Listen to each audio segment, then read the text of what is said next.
Hello friends, आज की ताज़ा खबरों में आप सभी का स्वागत है। झारखंड की तमाम छोटी बड़ी खबर इस वीडियो में देखने को मिलेगी। सबसे पहले बड़ी खबर, झारखंड बोर्ड के मैट्रिक और इंटर के रिजल्ट का फार्मूला तय। एक बड़ी खबर की झारखंड एकेडमिक काउंसिल के मैट्रिक और इंटर की परीक्षा रद्द होने के बाद छात्र छात्राओं के मूल्यांकन का आधार तय कर लिया गया है। मुख्यमंत्री हेमंत सोरेन के सहमति के बाद स्कूली शिक्षा और साक्षरता विभाग ने रिजल्ट निकालने का फार्मूला तय किया है।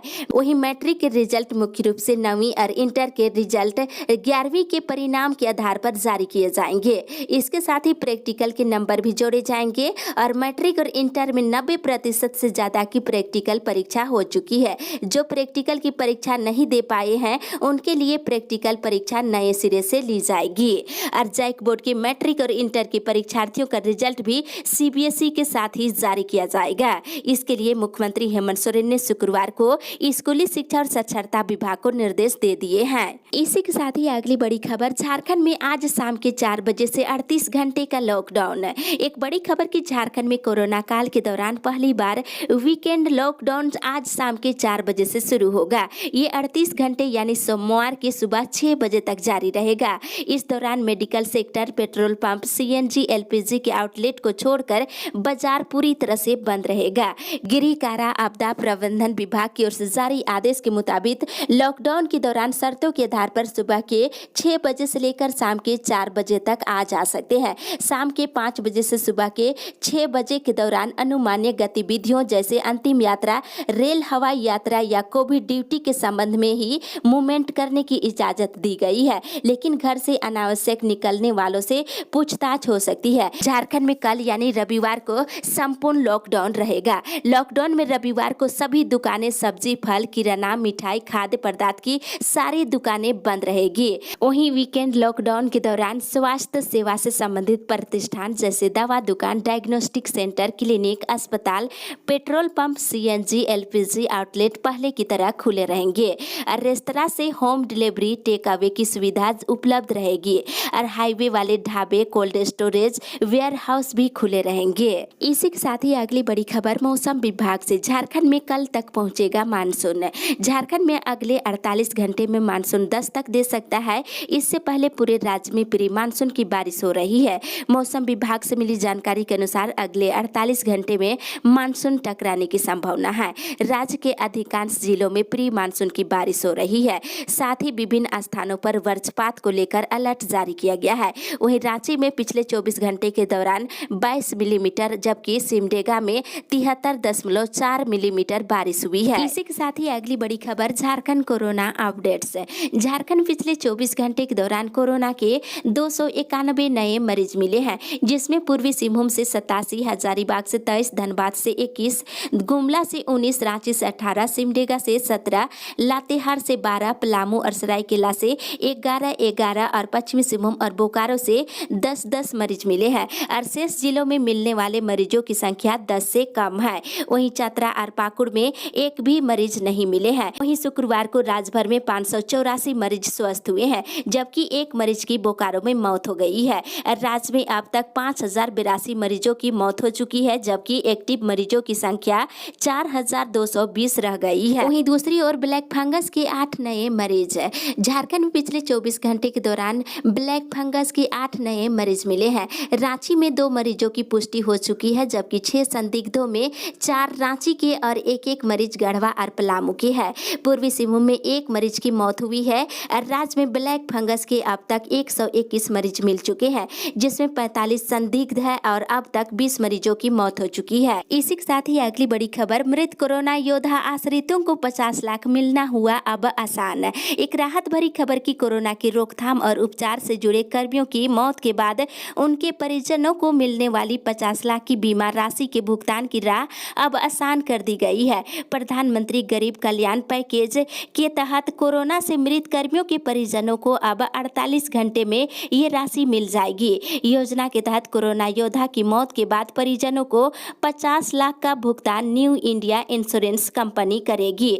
स्वास्थ्य विभाग के वरीय आईसी प्रभारी सिद्धार्थ त्रिपाठी ने बताया है कि केंद्र सरकार ने अब डीसी के द्वारा जारी प्रमाण पत्र के आधार पर इसके भुगतान करने का निर्देश दिए हैं। वहीं दूसरी ओर शिक्षा मंत्री को लाने प्लेन भेजेगी सरकार। शिक्षा मंत्री जगन्नाथ महतो को रांची रांची वापस लाने के लिए राज्य सरकार चेन्नई चार्टर्ड प्लेन भेजेगी। पिछले सितंबर से ही चेन्नई में इलाजरत मंत्री को 14 जून को वापस लाने की तैयारी राज्य सरकार की ओर से की जा रही है। इसी के साथ ही अगली बड़ी खबर, कस्तूरबा विद्यालयों में शिक्षिका और कर्मियों की होगी बहाली। राज्य के 203 कस्तूरबा गांधी आवासीय विद्यालयों में शिक्षिकाओं और अन्य कर्मियों के 632 पद रिक्त है।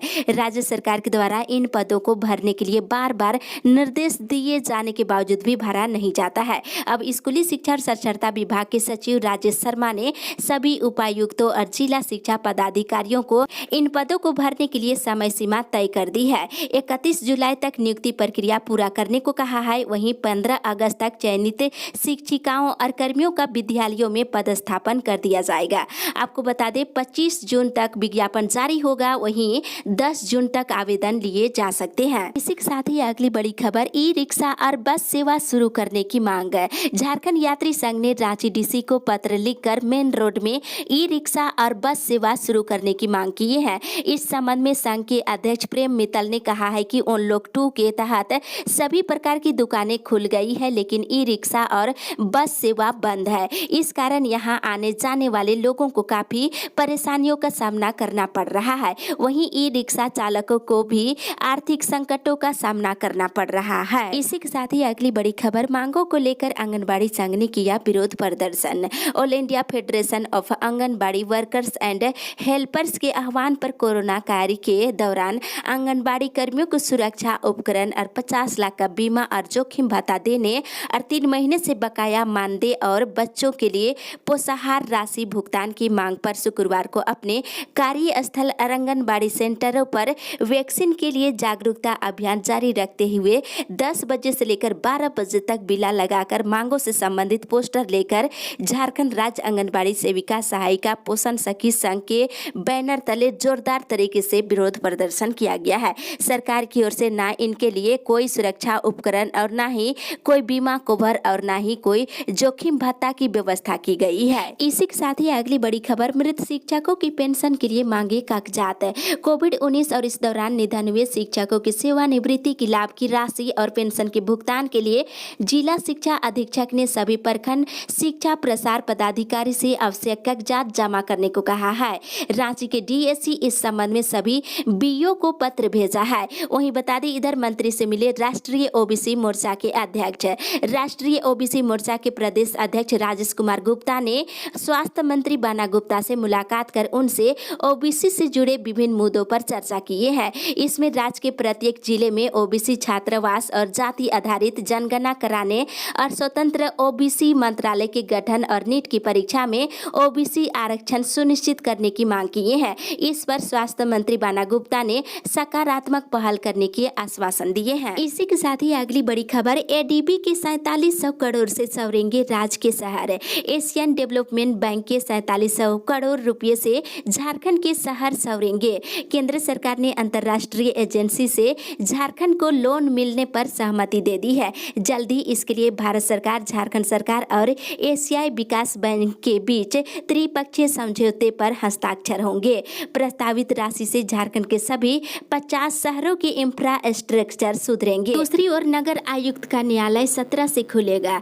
कोरोना के कारण पिछले 3 महीने से रांची नगर निगम में नगर आयुक्त, अपर नगर आयुक्त और उप नगर आयुक्त का न्यायालय बंद था, लेकिन अब दिनों दिन कोरोना केसों की घटती संख्या को देखते हुए 17 जून से दोबारा इसे शुरू किया जाएगा। साथ ही इधर उपायुक्त की अदालत का कार्य 16 जून से होगा शुरू। अधिवक्ता 16 जून से अपने मुवक्किलों का पक्ष उपायुक्त के न्यायालय में पूर्वाह्न 11 बजे से रख सकेंगे। इस संबंध में उप समाहर्ता विधि शाखा ने रांची जिला बार एसोसिएशन के अध्यक्ष एवं महासचिव को सूचित किया है। इसी के साथ ही अगली बड़ी खबर, विशेष छात्रवृत्ति योजना के लिए दिए 10 करोड़।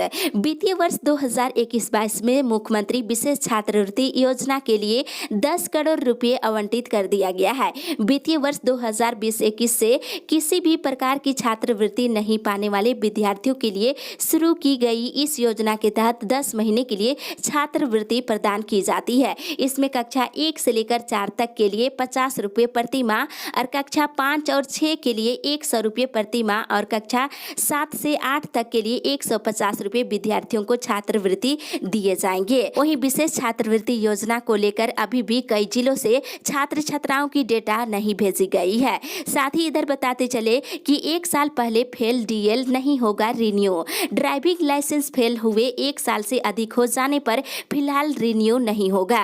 वर्तमान में 1 साल से कम समय में फेल हुए डीएल को ही रिन्यू किया जा रहा है। 1 साल से अधिक डीएल फेल होने पर मोराबादी मैदान में टेस्ट की जरूरत होती है। वर्तमान में कोरोना को देखते हुए ड्राइविंग टेस्ट स्थगित है। फिलहाल नया ड्राइविंग लाइसेंस और अस्थायी लाइसेंस का काम भी अभी बंद है। जिला परिवहन कार्यालय में वर्तमान में नए वाहनों का निबंधन और पुराने वाहन जो 15 साल से अधिक हो गए हैं वैसे वाहनों का निबंधन की जा रही है। इसी के साथ ही अगली बड़ी खबर, झारखंड में एंट्री के साथ ही करानी होगी कोरोना की जांच।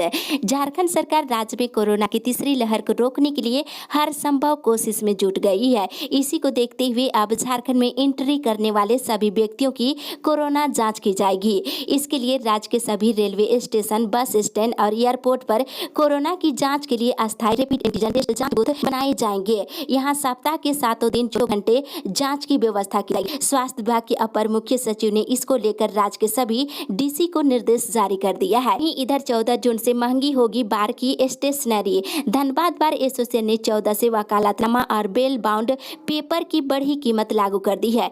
इस संबंध में बार एसोसिएशन के अध्यक्ष अमरेंद्र कुमार सहाय और महासचिव द्वारा सूचना जारी कर दी गई है। सोमवार से अब वकालतनामा 50 रुपये की बजाय 100 और बेल बाउंड पेपर 30 से बढ़कर के 50 रुपये और एफिडेविट फॉर्म 160 रुपये से बढ़ाकर इसे 200 रुपये कर दिया गया है। इसी के साथ ही अगली बड़ी खबर, ड्यूटी से गायब डॉक्टरों पर होगी कार्रवाई। रिम्स निदेशक कामेश्वर प्रसाद ने शुक्रवार को 5 बजे के करीब रिम्स सुपरिटेंडेंट और कोविड टास्क फोर्स के सदस्यों के साथ रिम्स के वार्डों का निरीक्षण किए। निदेशक के निरीक्षण के दौरान रिम्स के विभिन्न वार्डों में डॉक्टर अनुपस्थित मिले। निदेशक ने वार्डों में अनुपस्थित डॉक्टरों की लिस्ट तैयार करने को कहा है। उसके बाद उन पर कार्रवाई की जाएगी। साथ ही इधर रिम्स एमबीबीएस की ऑफलाइन परीक्षा 28 जून से। रांची विश्वविद्यालय को रिम्स के एमबीबीएस और एमडीएमएस फाइनल ईयर की ऑफलाइन परीक्षा आयोजित कराने की अनुमति राज्य सरकार से मिल गई है। आपको बता दें इसमें एमबीबीएस की परीक्षा 28 जून से जबकि एमडीएमएस की परीक्षा 29 जून से लेने का निर्णय लिया गया है। इस संबंध में विश्वविद्यालय की ओर से अधिसूचना भी जारी कर दी गई है। साथ ही अगली बड़ी खबर, पेट्रोलियम पदार्थों पर अधिक टैक्स लेकर जनता को कंगाल कर रही केंद्र सरकार। पेट्रोल डीजल के दामों में लगातार हो रही वृद्धि से बढ़ रही महंगाई के खिलाफ अखिल भारतीय कांग्रेस के आह्वान पर प्रदेश कांग्रेस ने शुक्रवार को पूरे राज्य भर के पेट्रोल पंप पर विरोध प्रदर्शन किया है। इस दौरान कांग्रेस के नेताओं ने हाथ में तख्ती लेकर केंद्र की मोदी सरकार के खिलाफ जमकर नारेबाजी किए हैं। वहीं दूसरी ओर झारखंड हाईकोर्ट के जज की संख्या में हो सकता है इजाफा। झारखंड हाईकोर्ट में फिलहाल 15 न्यायाधीश है जबकि हाईकोर्ट में न्यायाधीशों की स्वीकृति पदों की संख्या 25 है। पिछले दिनों 2 न्यायाधीशों की रिटायरमेंट के बाद फिलहाल 15 न्यायाधीश मुकदमों पर सुनवाई कर रही है। मिली जानकारी के मुताबिक 5 नाम झारखंड के न्यायाधीशों के लिए भेज दिए गए हैं। उन नामों पर स्वीकृति मिलते ही झारखंड में न्यायाधीशों की संख्या एक बार फिर बढ़ जाएगी। वहीं 22 जून को संकल्प दिवस मनाएगी आजसू पार्टी 22 जून को संकल्प दिवस मनाएगी।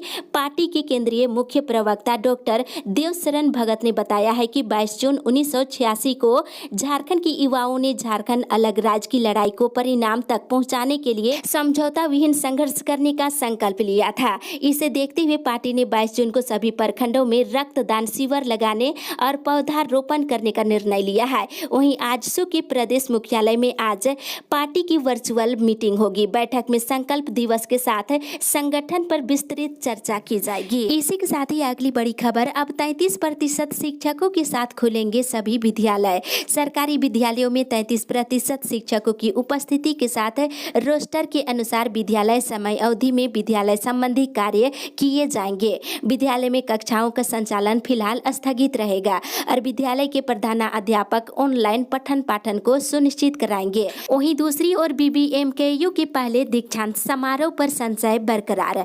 विनोद बिहारी महतो कोयलांचल विश्वविद्यालय का पहला दीक्षांत समारोह 15 जुलाई को प्रस्तावित है। विश्वविद्यालय प्रशासन ने भी इसकी तैयारी शुरू कर दी है और समारोह के आयोजन को लेकर अब तक आपदा प्रबंधन विभाग की ओर से हरी झंडी नहीं मिली है। इसी के साथ ही अगली बड़ी खबर, धान के बीज के लिए लैंपस का चक्कर लगा रहे किसान।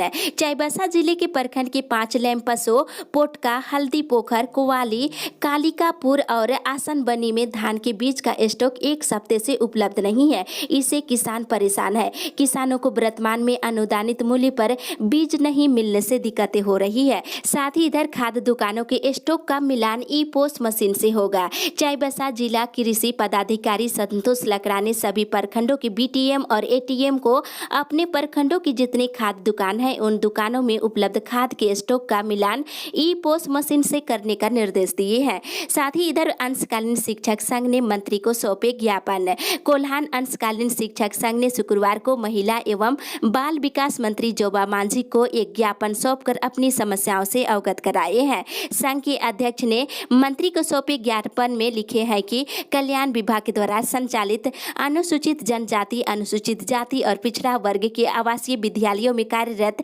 अंशकालीन शिक्षक शिक्षिकाओं को कई महीनों से मानदेय नहीं मिलने के कारण आर्थिक स्थिति काफी दयनीय हो गई है। इसी के साथ ही अगली बड़ी खबर, कोलकर्मियों को 62 की उम्र में मिले सेवानिवृत्ति। कोलकर्मियों की 11वें वेतन समझौते के लिए सिंटू एटक की ओर से संयुक्त चार्टर ऑफ डिमांड कोयला मंत्रालय के सचिव सहित कोल इंडिया के चेयरमैन और सीसीएल के सीएमडी को प्रेषित किया गया है। इसके तहत कोलकर्मियों की सेवानिवृत्ति 60 वर्ष की बजाय 62 वर्ष करने की मांग की है। वहीं ग्रेजुएटी की राशि भुगतान 1 जनवरी 2017 से 20 लाख रुपए किए जाने, न्यूनतम पेंशन राशि को बढ़ाकर 10,000 रुपए प्रति माह दिए जाने और श्रमिकों के आश्रित और भूमि विस्थापितों को योग्यता अनुसार रोजगार देने की मांग की है। इसी के साथ ही अगली बड़ी खबर, पे रिवीजन को लेकर 1156 करोड़ रुपए का प्रबंध है। सेल में अधिकारी और कर्मचारियों के वेतन पुनरीक्षण के लिए प्रबंधन ने 1156 करोड़ रुपए का प्रबंध किया है, जिसका भुगतान उन्हें 1 अप्रैल 2020 से किया जाएगा। वहीं कंपनी के मुनाफे को देखते हुए सभी शेयर धारकों को 15% लाभांश भी देने का फैसला किया है। वहीं 1 अप्रैल 2020 से सेल कर्मियों को बढ़ा हुआ वेतन का लाभ भी दिया जाएगा। अगली बड़ी खबर, आजमीन को सऊदी में दिखानी होगी कोरोना नेगेटिव रिपोर्ट। इस साल हज पर सऊदी अरब जाने वाले को यात्रा से पहले न केवल वैक्सीन लेनी होगी बल्कि उनके पास कोरोना नेगेटिव होने का प्रमाण भी होना चाहिए। कोरोना जांच की रिपोर्ट 72 घंटे के अंदर की होनी चाहिए। इस संबंध में सऊदी अरब सरकार ने अपनी गाइडलाइन जारी कर दी है। रांची से इस साल 416 आजमीन हज पर जाने की तैयारी कर रहे हैं। दूसरी ओर 72 आइडिया देने वाले को डीबीसी देगा 50,000। ऊर्जा के क्षेत्र में डीबीसी का और तेज विकास और मजबूती प्रदान करने से संबंधित 72 आइडिया देने वाले कर्मियों को प्रबंधन 50,000 रुपए तक का पुरस्कार देगा। परियोजना स्तर पर 5,000 और मुख्यालय स्तरीय प्रतियोगिता के विजेता को 50,000 रुपए तक पुरस्कार दिया जाएगा। इसको लेकर डीबीसी मैथन में 15 जून को परियोजना स्तरीय प्रतियोगिता रखी गई है। इस अपडेट में बस इतना ही।